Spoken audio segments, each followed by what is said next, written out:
Okay, so in this tutorial, I'm gonna go over like some basic strokes that is important for you to get a handle on whenever you're drawing in pen and ink. Of course, you're not limited to these strokes, or you have to only use these, but these should definitely be in your arsenal,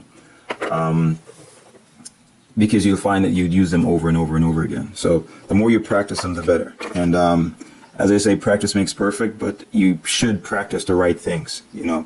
And as we'll notice with most of my tutorials, it's about sticking to the basics. You know, you build with the if you make your foundation right, then everything will take care of itself. All right. So of course, the perhaps the most common types of lines that is important to learn is the just basic strokes. So you should be able to create as a matter of fact, you know what, I think I'll just make like a little grid here of like of boxes that I'll fill in, and so that way you can see that the space is kind of organized in terms of where you put your lines in. All right. So yeah, as I said, one of the most important types of lines that's important for you to be able to create are just vertical lines. Not necessarily vertical, I mean just the straight, continuous, evenly spaced lines. You should be able to do that for a given space. Just create straight lines. All right, it's pretty simple. And that's vertically as well and horizontally. All right, you should just be able to create evenly spaced straight lines. I'll do some diagonal ones just by themselves, and it's good to practice this so your hands become steady. You know, just straight, evenly spaced lines.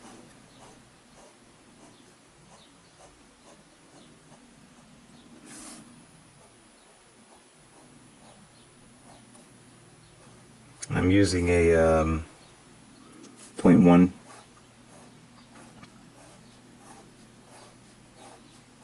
These are the most basic type of stroke you'll use, without a doubt.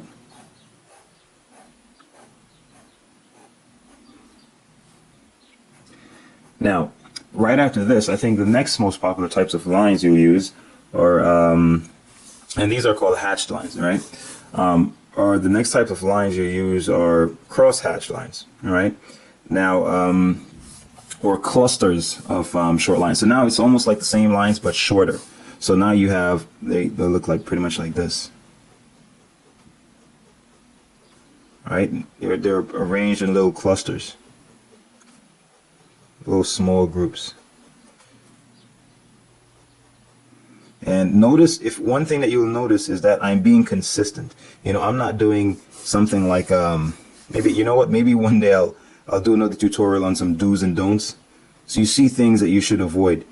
But if there's one thing you'll notice is that I'm pretty consistent with my lines, and that is very important, because in your drawing you're creating the illusion of reality. So but the thing is, whoever's looking at your drawing is not seeing what you're looking at, so you have to be careful of creating or drawing or depicting what they will interpret in the right way. You know, you can mean to do something and people see something else, so you have to put yourself in the position of the viewer looking at your work.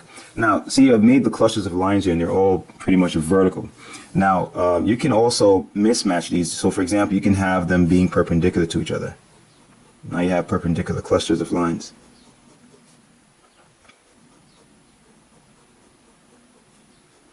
You know, this is very good practice.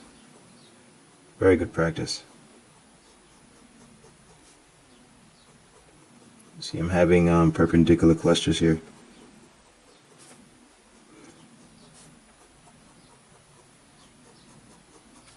And after this, you pretty much get the idea.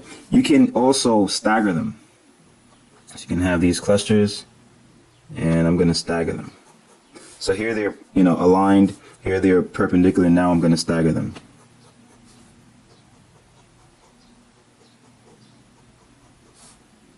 Or angled, however you want to describe it, but I'm sure you guys understand what I'm saying.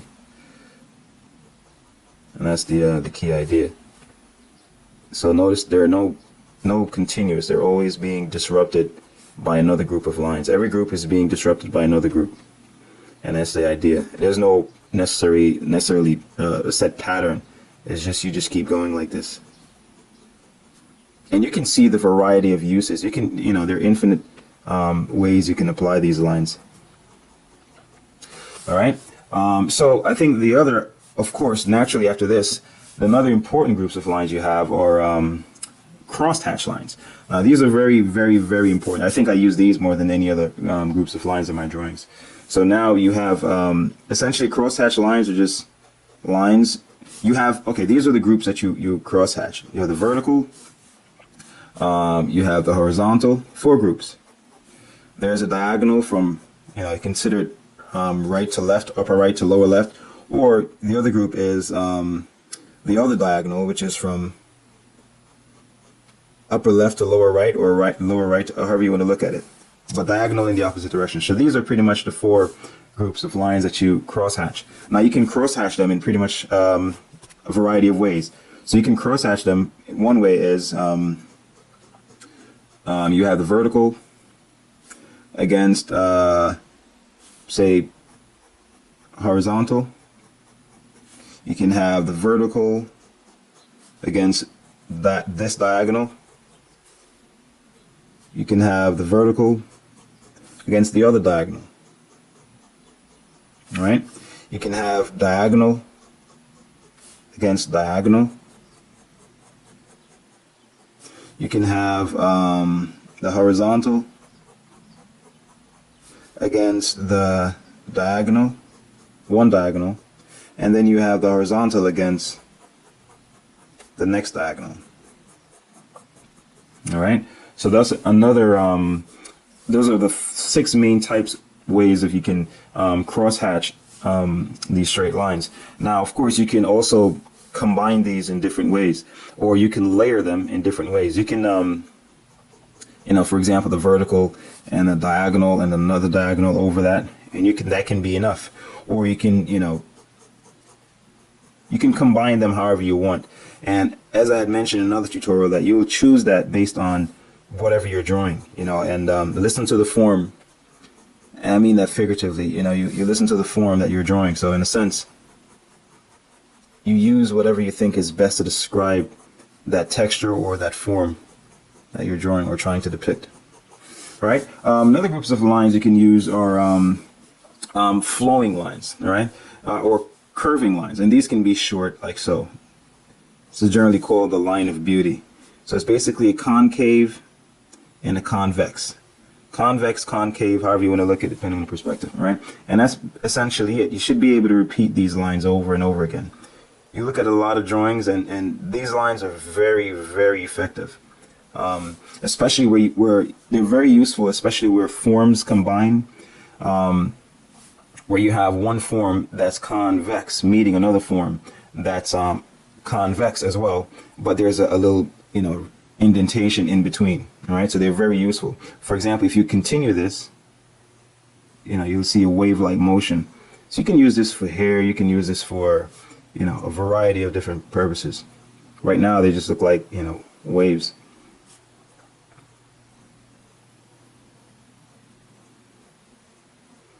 But again, the whole exercise of this is to practice these basic strokes so you can develop a level of consistency. You can reproduce them over and over again, and that's what tells someone who really knows their stuff from someone who doesn't. You should be able to reproduce that effect, create the same effect over and over again. All right. Now the other group is using these same lines, but now in the extended sense. So say, for example, something like this. It's like long flowing lines.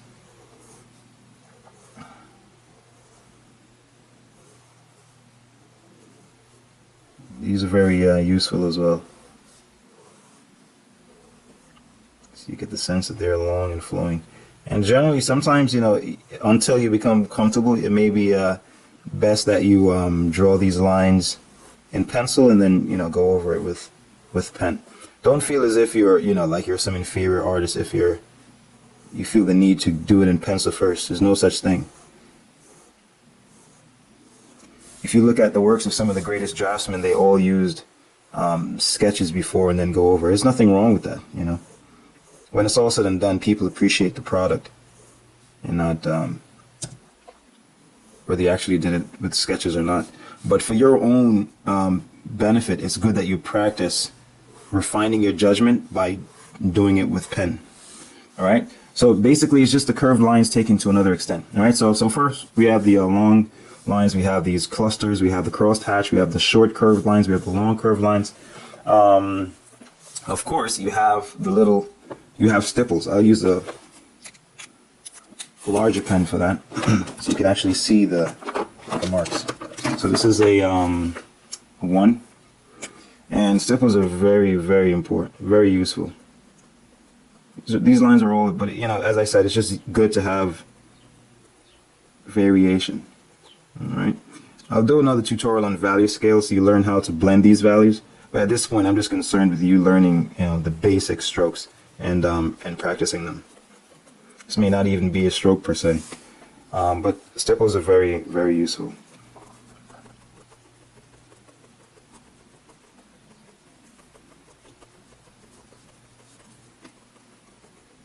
All right. Then the next ones are the scribbles. The scribbles are useful, very useful as well.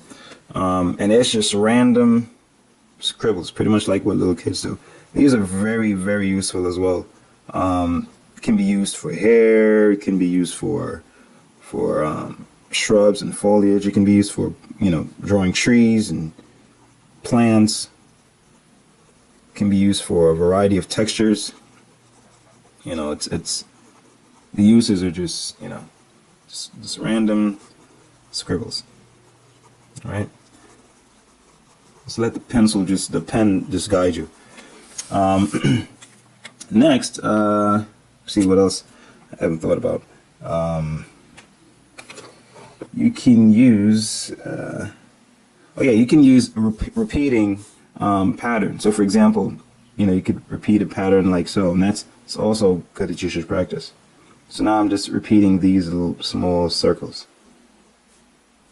See? Or it could be, like scales. But again, as I said, the idea is that you practice to maintain consistency. So if I were you, I would practice doing this over like a certain space. Say, for example, like an inch by inch square or something,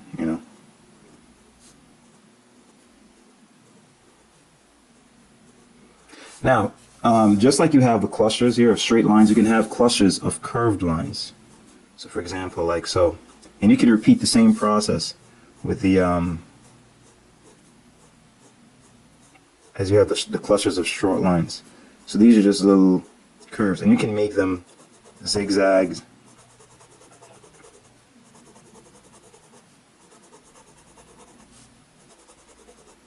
But again, the point is that you maintain a certain consistency. You can use hooks.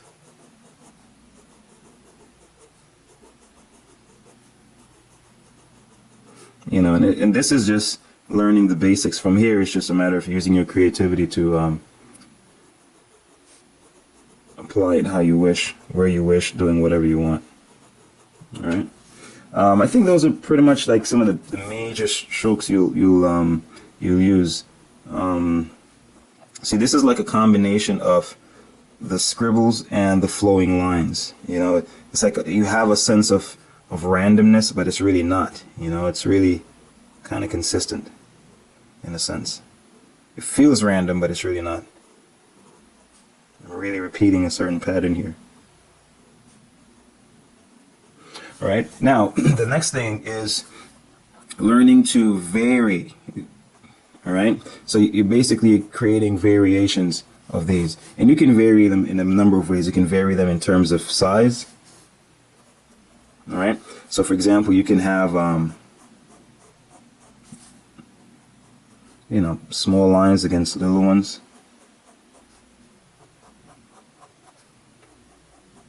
You can have them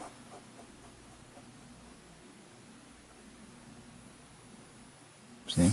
And you can vary them in terms of spacing. And you can do this for each of these shapes. I'm just doing it just for the straight lines. So you can vary them in terms of spacing.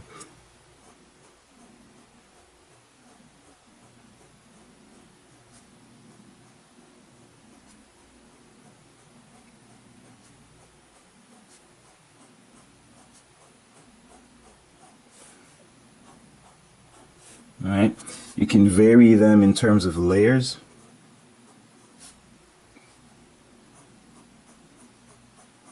Do like so, and you can keep repeating.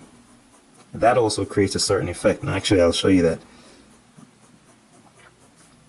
And this is just using one type of line. So you see the amount of variation you can have with pen and ink. It's really amazing. That's one layer. Now you can have multiple layers over that. That's 2 layers. And that's using the same types of lines. I'm not even using another type of line. See it? That's pretty cool. And you can layer them in terms of direction, of course.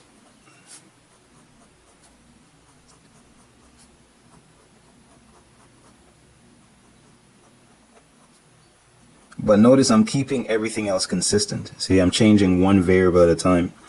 So of course you're not limited to do that. You know, I'm just doing that for clarity so you can see the different variables clearly. But I'm keeping the other variables consistent. So for example, the sizes are consistent. Only thing I'm changing is the direction here. All right, I could have varied the sizes as well, see? While I'm changing the direction. So see, it's good to be mindful of those little variables because it gives you more control over, you know, your creativity.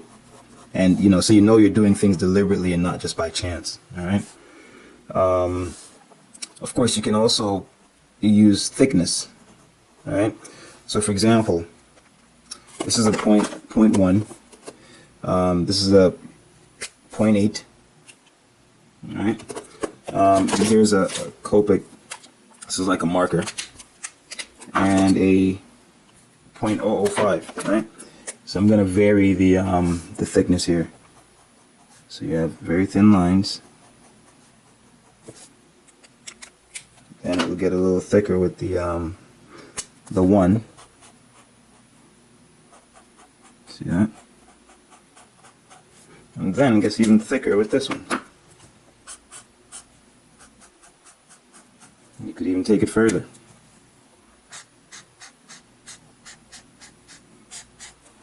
Alright, so this is just an example of all the variations you have that you can play around with in your drawing.